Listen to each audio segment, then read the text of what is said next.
করতে পারলে, ধরতে পারলে ভালো।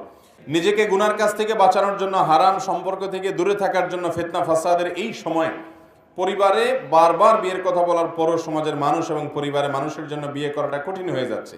এখন আমি যদি গুনাহের কোনো কাজে লিপ্ত হই, এটার জন্য কি যারা সমাজের নীতি তৈরি করেছে এবং পরিবারের সবাই গুনাহের ভাগীদার হবে? অবশ্যই গুনাহের ভাগীদার হবে। সন্তানকে উপযুক্ত বয়স হয়েছে, তারপরও বিয়ে দিতে দিচ্ছেন না, গড়িমসি করছেন নানান অজুহাত দিয়া। এই ফাঁকে সে বিভিন্ন হারাম রিলেশনে জড়ায় গেছে। অবশ্যই বাবা মায়ের জন্য আল্লাহর কাছে জবাবদিহি করা। আর যারা বিয়ে করতে চান যুবকরা, বাবা মাকে চাপ দেওয়ার জন্য আমার কাছে প্রশ্ন দেন। আপনাদেরকে আমি বলি, কাজে লাগেন, পয়সা কামানো শুরু করেন, বিয়ে দেখবেন এমনিই সহজ হয়ে গেছে।